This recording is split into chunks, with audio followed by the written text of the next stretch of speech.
Welcome back to Dateline New Haven. I'm your host, Paul Bass, inviting you to look behind the headlines and the stories that make New Haven tick.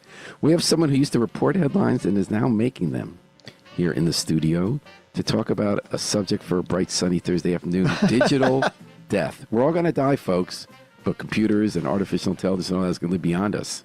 And there's something to be talking about there. Erick Campano is here to talk about that. He's in town. He lives in Sweden. He's originally from around here. He used to be a journalist in Connecticut with NPR and SHU, and then went to national NPR, and he's now a doctoral researcher in informatics at Umeå University. Umeå, it's pronounced, but everybody Umeå. thinks it's Umeå, yeah. in Sweden, but he's here for a conference at Yale on philosophy of information. Erick, thanks for making time in your busy travels to help us figure out some stuff about digital death. Paul, it's great to see you, and it's great to be back in New Haven. You know, so by digital death, you said you're talking about what happens after death, when we're dying, and when we're making decisions for loved ones about computers, about what's online and how we make decisions based on AI and big data. Is that true? That's exactly right. My basic question for the audience out there is, are you thinking in detail about the way that computers and dying interact in your personal life? So after you die, while you're dying, and when you have a loved one who dies. And we could talk about what the main issues there are there, and there's lots of issues. And we can also talk about some tools that I can give you to help deal with those issues. And we can also look at it from a local perspective, specifically what the laws look like in Connecticut. Oh, excellent. Yeah. So it seems like the low-hanging fruit, the one that isn't as difficult emotionally or ethically perhaps, is just how our Facebook pages and all the information we have about ourselves survive us, because people don't know if you're dead. Other people can have access and post stuff. Is that one of the set of issues you deal with? That is one of the set of issues. Paul, maybe I'll ask you, maybe it's a little personal question, but do you ever think about, after you die, what's going to happen? Never. Never. And most people give me the same answer. They've never really given deep thought into all the data that's out there. Your social media, your emails, everything you get when you Google yourself, right? Or somebody else Googles you. All the data that companies have collected about your preferences, your consumer preferences, your demographic data. What is going to happen to all of that, essentially looking out to eternity after you die?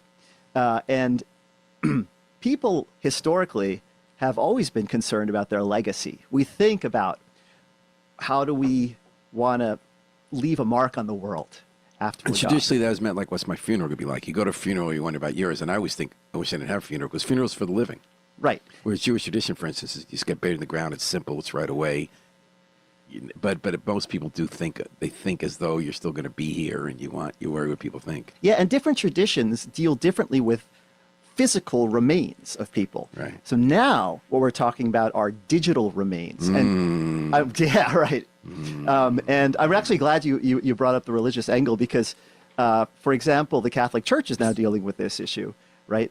Pope Francis this summer put out his first major statement about artificial intelligence. But let's talk more practically. Yeah, what are digital remains? Yeah.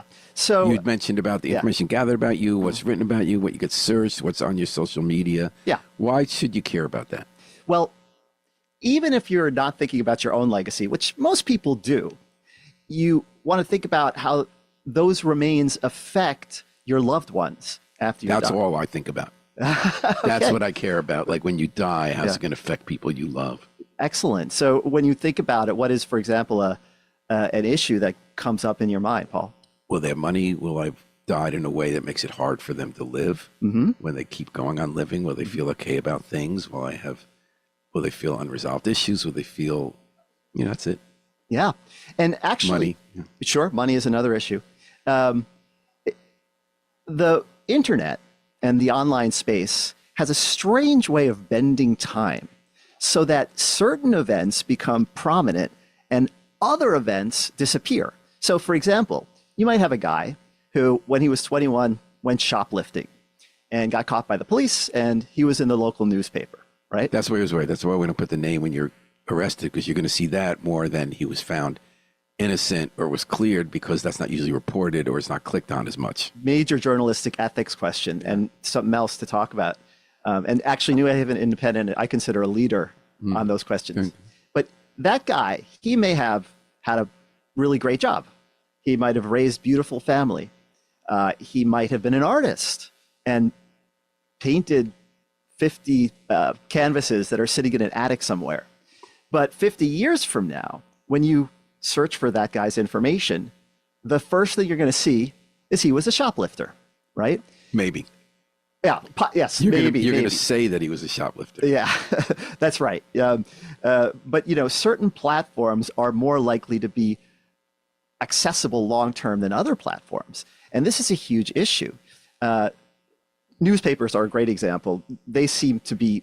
We predict that newspapers will always be preserved. Although sometimes you have to get either a Wayback Machine or what my wife does when she does historical research is you subscribe to something that has hard copy scanned. Yeah. And it can be searchable, but it's not as ready as Google. Yeah, exactly. But what about Facebook? Many people spend hours a day on Facebook. A lot of their social life exists on Facebook. But we don't know what's going to happen to Facebook. Will Facebook be as robust as a platform and as a company in 20 years from now? And to your point, when AOL went down the toilet, it became harder to search AOL. Some when upgrades didn't happen to the software, so that you'd get Greek lettering instead of copy. Right. And how often do people think about AOL nowadays? Right. And 25 years ago, it was one of the central platforms of the World Wide Web, as we used to call it. We don't use that term much anymore. Anyway, so after you die, there is this question: is what happens to your digital assets and to your online presence? Now, this is a pretty unregulated field all around the world, particularly in US jurisdictions. In a few places, it's a little better regulated, like in the EU, where you have the so-called right to be forgotten laws, where you can have information deleted at your request. But there's no one-all, catch-all legal solution to the question of how do you deal with your data after you die. But there are some things you could do. There's digital estate planning. And so you can say in your will or in your trust that I want my digital assets to go to person X. So someone else will be in control. Yeah, They'll right. have the password and all that. Yeah, you can give power of attorney for your digital assets to people. And in some countries, you have laws that allow people to access the digital assets of the person who dies. So you can designate an heir to your digital assets. The tricky thing here is you don't really have any control over the data that you don't own. And almost everything. Look at me for follow-up. Yeah. Someone can do your Facebook page, but they can't control Google. Yes, exactly. Or more important, AI. Yeah. Chatbot. So, there are platform-specific solutions. Facebook has had to deal with this problem. What happens when a Facebook user dies? So now they have this memorialization. Many of you out there may have seen this on Facebook at some point, a memorial page for someone who's died. If you prove to Facebook that the person has died, then they'll, at your request, create a memorial page for that person.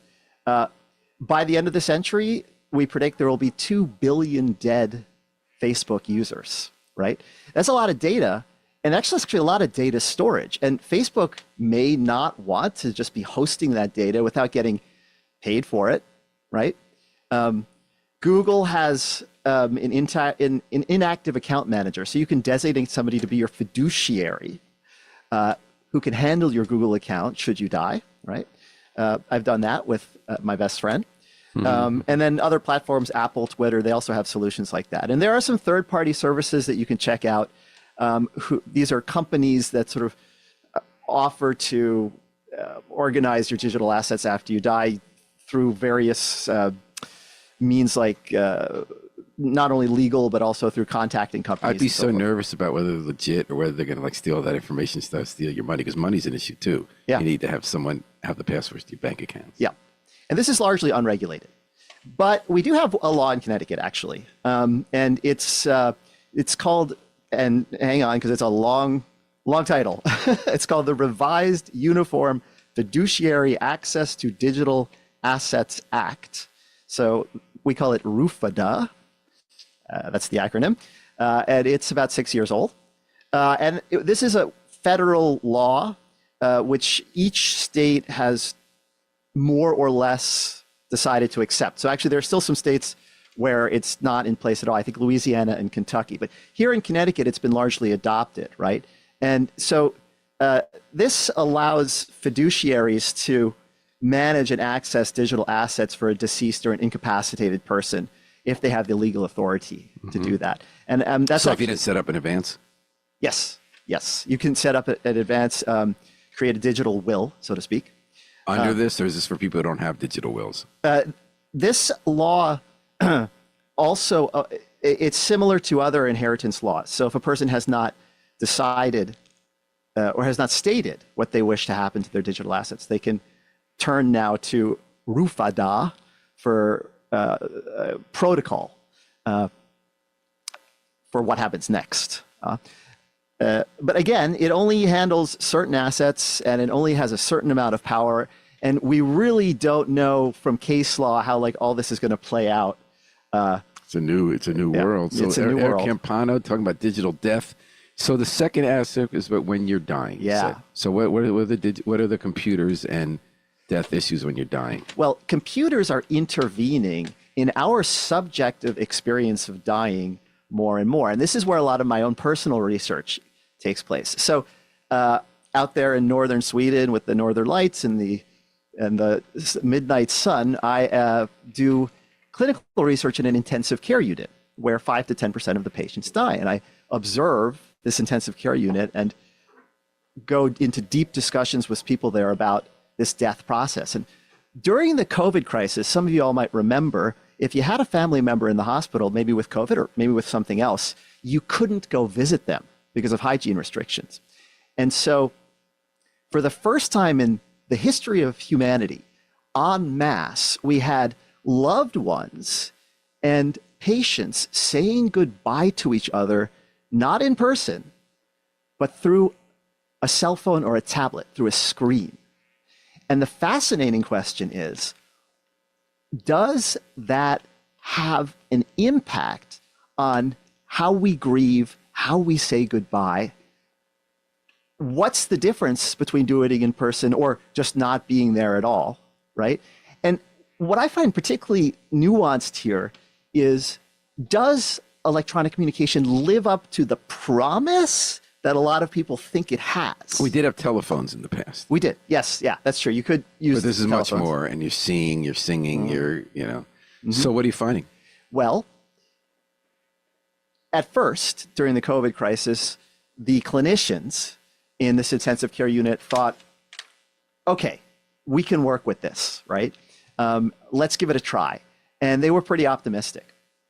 And on the whole, they say they're glad that they had these tablets and cell phones. It's called video-mediated communication. They're glad they had video-mediated communication as opposed to not having the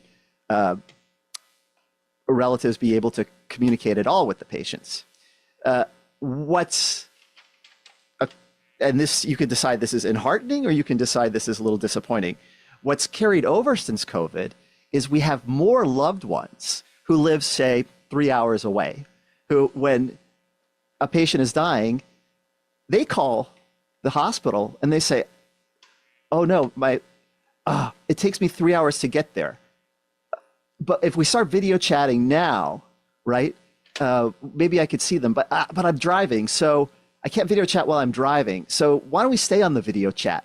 And so we're actually seeing a higher percentage of people doing video-mediated communication during death than before the COVID crisis. So in the same way that our relationships in real life, whether they're friendships or romantic relationships, they're often being replaced by electronic communication, text messaging, social media, cell phones, and so forth. In the same way that that's occurring in our day-to-day life, that's also occurring at the end of our lives. And what do you take from that? Well, there's considerable evidence that relationships conducted through electronic media are less emotionally fulfilling than those which occur in person. I've always felt that. That's why I don't do Zoom radio. Yeah. It's funny. Most people understand that intuitively, I think. When if you're sitting at the dinner table with your spouse or your boyfriend or girlfriend or your best friend and looking them in the eye, right? That conversation is going to be more fulfilling than if you are trying to hear each other through a scratchy cell phone conversation, right? So the question is, are electronic communication helping us grieve, or are they making it harder to grieve? Are they prolonging the grief process? Where you stand? I stand on their prolonging the grief process, and here's why, Paul. And it's a fair controversy in the sense that, again, I don't think the people who run these social media platforms, I don't think that they're intentionally trying to make the grief process work. They're not necessarily bad actors in this situation. They believe in the promise of their technology. But the human grief process is something that has evolved culturally and biologically over tens of thousands of years. And we are used to, for example, historically, we're used to seeing the corpse of a person who died. That gives us physical evidence. Move on. You go up. You could touch the It's corpse. real. Yeah. The skin is clammy. Their body is cold. Right. That's real. Right. And that moment of touch and encounter plays an important role in helping people get past the immediate shock. So we're going to have to deal with that. And finally, Eric, before I let you go, the third issue is if a loved one is dying, what are the computer issues? Just very, very briefly. Yeah, so we're talking about some of them here, right? Like grief, right? And we talked about digital assets. And going back to this question of grief and